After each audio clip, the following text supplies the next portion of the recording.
Hello everyone. Mutton சுக்கா recipe நான் உங்களுக்கு செஞ்சு காட்டுறேன். ஃபஸ்ட்டு வந்துட்டு மசாலா வறுத்து எல்லாம் நம்ம அரைச்சி அதுக்கப்புறமா தான் பண்ணணும். ஒரு கடாயில் 2 ஸ்பூன் பெப்பர், 1 ஸ்பூன் சோம்பு, 1 ஸ்பூன் ஜீரகம், 2 ஸ்பூன் அளவுக்கு தனியா, அப்புறம் ஒரு 6 வரமிளகா போட்டுக்கோங்க. அப்புறம் இந்த பிரியாணி இது இருக்குல்ல, 2 கிராம்பு, ஒரு பட்டை, கொஞ்சம் அன்னாச்சி இது அதெல்லாம் போட்டுட்டு, அப்புறம் 1 ஸ்பூன் அளவுக்கு முந்திரி இதையும் போட்டு ட்ரை ரோஸ்ட் பண்ணிக்கோங்க. நல்லா ரோஸ்ட் பண்ணிவிட்டு வறுத்ததை மிக்சியில் போட்டு தண்ணி விட்டு அரைச்சி வச்சுக்கோங்க. ஒரு 3 ஸ்பூன் ஆயிலில் 1 ஸ்பூன் அளவுக்கு சோம்பு, ஒரு பெரிய வெங்காயம் நல்லா அரிஞ்சது, அப்புறம் ஒரு பச்சை மிளகாய் வாசனைக்கு கருவேப்பிலை போட்டு நல்லா வதக்கிக்கோங்க. வதக்கிட்டு ஒரே 1 ஸ்பூன் அளவுக்கு இஞ்சி பூண்டு பேஸ்ட்டு போட்டு நல்லா வதக்கிக்கோங்க. நெக்ஸ்ட்டு அரை வேக்காடு வெந்ததுக்கப்புறம் தக்காளி, ஒரு நல்லா பழுத்த தக்காளியாக ஒரு 2 தக்காளி அதுவும் போட்டு வதக்கிக்கோங்க. சின்ன வெங்காயம் இருந்தால் சின்ன வெங்காயம் போட்டுக்கோங்க. இப்போ மிக்சியில் இதை ஆற விட்டு நல்லா தண்ணி விட்டு அரைச்சிக்கோங்க. விழுதாக நல்லாவே அரைச்சிக்கோங்க.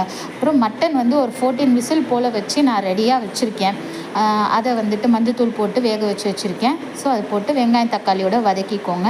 இந்த அரைச்சி வச்ச விழுது இந்த கன்சிஸ்டன்சியில் இருக்கணும் நல்லா, ஓகேங்களா? பேஸ்ட் மாதிரி. இன்ஃபேக்ட் நம்ம முந்திரி போடுறதுனால அது பேஸ்ட்டாகவே இருக்கும். ஓகே, இன்னும் கொஞ்சம் காரத்துக்காக நான் ஒரு ஸ்பூன் அளவுக்கு ரெட் சில்லி பவுடரும் தேவையான அளவுக்கு சால்ட்டு. அண்டு கண்டிப்பாக மட்டன் ரெசிபிக்கு புளி கண்டிப்பாக ஊற்றணும். இல்லைன்னா ஒரு மாதிரி மட்டன் ஒரு மாதிரி நீச்சு வாடை, ஒரு மொச்ச வாடை மாதிரி அடிக்கும். அதுக்காக லெமனை விட புளி ஆட் பண்ணிக்கிட்டிங்கன்னா ரொம்ப நல்லது. அதுக்கப்புறம் நல்லா சுருள வதக்கணும்.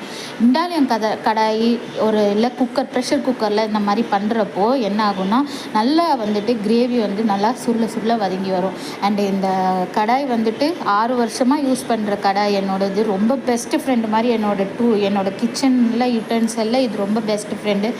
ஐஸ்கிரீம் ரெசிபிலேருந்து பால்கோவாலேருந்து ஸ்வீட் ரெசிபிலேருந்து நான் எல்லாமே ஒரே கடாயிலே நான் பண்ணுவேன். ஏன்னா எனக்கு அவ்வளோ ஹெல்ப்ஃபுல்லாக இருக்கும் இந்த கடாய். இண்டாலியம் கடாய் வாங்கி வீட்டில் வச்சுக்கோங்க, அது ரொம்ப யூஸ்ஃபுல்லாக இருக்கும். ஓகே, மட்டன் ரெசிபி சுக்கா ரெசிபி ரெடி. சூப்பராக try it at your home.